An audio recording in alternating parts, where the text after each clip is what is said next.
Hello once again. It's your boy VW here on the Vincent Wolf Show. I got some good news. I got some bad news. I'm going to give it to you. Bad news first. Bad news is I saw a movie that left me with more questions than answers. Good news is I saw X-Men Apocalypse.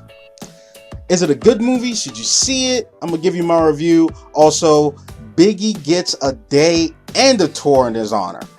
So I got that, this, and more stuff to tell you about.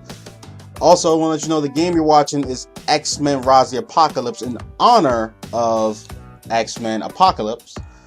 This game is an old school game. It's one of the first over-the-top view 4-man co-op beat-em-up games that started. It was this game and the prequel, and then this spawned the Marvel Alliance series, which is a fantastic game. If you haven't played it, you need to check it out. They need to do more games like that. I mean, you got Diablo, yeah, and a couple other games, yeah, but not on the Marvel level.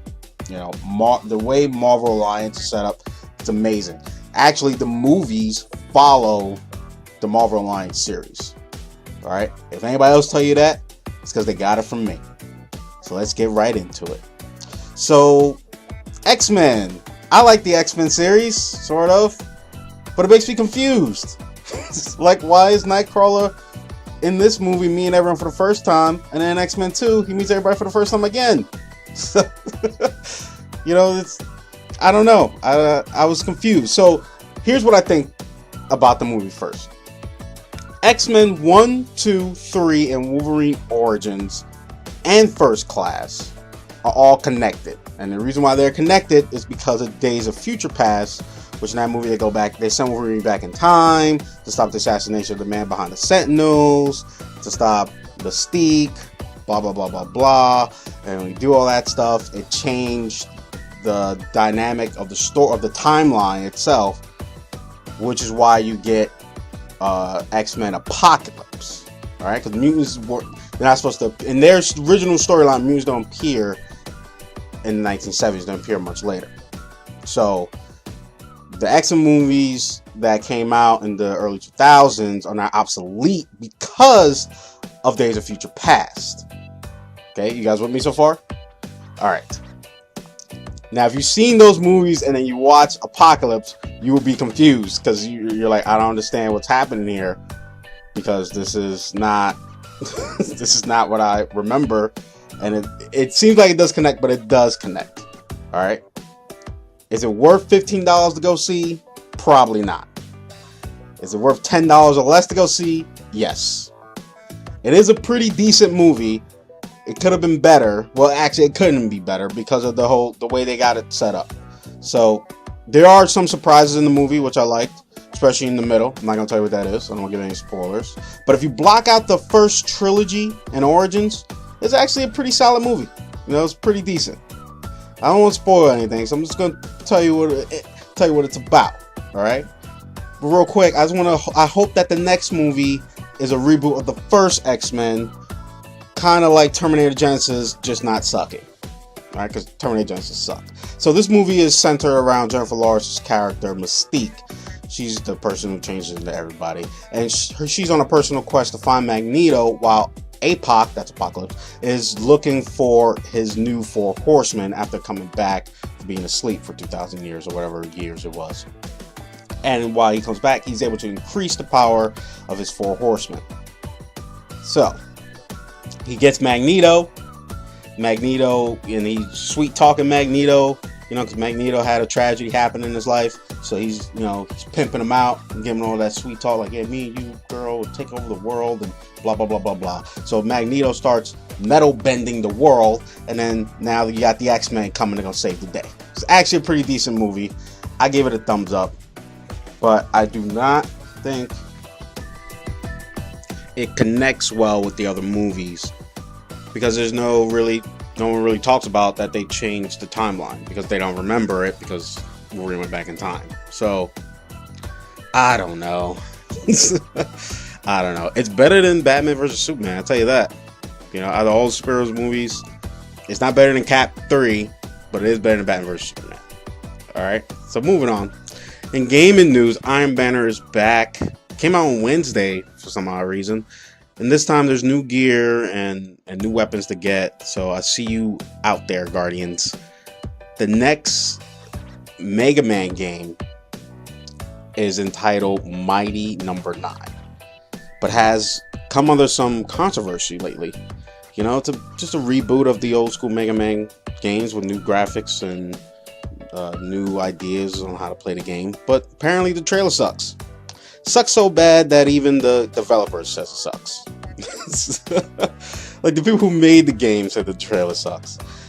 Has 360k in views on YouTube with 14,000 in dislikes. God damn.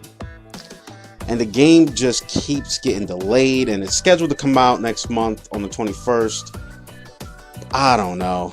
Maybe it's just a dead genre, I guess. Side scrolling. I don't know. Let me know what you think. I'll have the trailer in my description. Let me know if you think it's going to be a good game, think it's going to be a bad game. Let me know. All right. I prefer the X series. You know, when it came Mega Man X and you had the Zero and Maverick Hunter, and it was really cool, really good story. I had all 7 of them. Well, no, not all 7. I had 4, 5, and 6. 4, 5, 6, and 7. And they were really cool. Really, really good game. And then, I don't know, the old school games, they're good, really hard, and you can't duck. So that, yeah, you can't duck in the game. Alright, let's keep it moving on. In music, Notorious B.I.G. had a tribute concert in Brooklyn last weekend to honor his birthday. Everyone and their mama came out to the show. There were 2 shows. And they came out to show their love and respect for the B.I.G. And this starts the 3D image tour that Biggie's been talking about. You know, kind of like what they did with Tupac. But this is going to be a tour. And Biggie gets a day off of this. He also announced that May 19th, which is Biggie's birthday, is also Biggie Day. So remember that when you mark it down in your calendars for next year, that Biggie gets a day. It's not official. Like, it's not, you're not going to get it on your fireman calendar. But, you know, it's there. Another music news, Fergie is back, for which I'm happy. She has a new song out. I really like Fergie. Always liked Fergie. She's one of the few pop singers that can actually sing. So, I mean, I'm not trying to throw shade. I am throwing shade. But I'm not trying to throw shade. But I am throwing shade. She's a fantastic artist. I love her music. I love her sound. So I'm glad that she's finally back. You can check out her video in the description. And your boy Meek Mills, you know, he gets a shot in against the bully Drake. So back a couple of months ago, Meek Mills and Drake were beefing. All started because Meek said that Drake doesn't write his own rhymes. So Drake released a whole bunch of attacks against Meek Mills. I mean, it was really bad.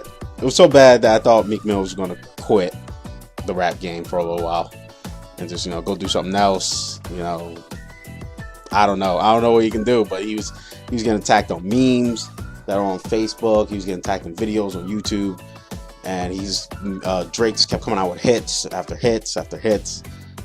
So, like, his song back to back got nominated for an award, which is a diss track, the first diss track ever to be nominated for an award. And it was about Meek Mill, so that's gotta suck. But Meek Mills wins at the Billboard Awards that happened last weekend also for the best rap album. So that's gotta hurt because Drake was up for that too. So Meek Mills wins that, but Drake wins for top rap artist. So, you know, he got up and got knocked back down. So shout out to them, you know. So shout out to them, shout out to the Bad Boy family, shout out to Drake, shout out to you guys for tuning in to watch, to see me play this game and to hear about some updates that's going on in the worlds. All right, thank you guys so much for tuning in. We'll check you guys later. Next movie I'm going to review will be Alice, so hopefully I get to see that this weekend. Next game I'm going to review probably next week will be Homefront 2. You know, it's Red Dawn, the video game. You know, the Koreans come to take over America. And originally I was going to do Dark Souls 3, but I don't like the controls for Dark Souls. Now, hear me out. So, I'm an old school gamer. So, a lot of games, especially like RPGs or action adventure, that came out in like the 4th generation of video games, they're all face button controls. Dark Souls is one of the few games where the controls to attack and defend are on the top, which throws me off. Because sometimes you're just so used to, like, I think I gotta give it a chance. I'll give it a chance, but it's just so hard to get used to controls where the top buttons are your main attack and defend, and the bottoms don't really do anything. So like it took me a while to get used to playing. Actually didn't. It was actually an easy transition to play from racing games where originally race games, the face buttons were the drive, where now the top buttons are the drive. Thank you, Xbox. So that's that. That's all I got for you guys. Thank you guys so much for tuning in. You can follow me on all social media. Make sure you check out those descriptions and leave comments. Let me know what you think. Later.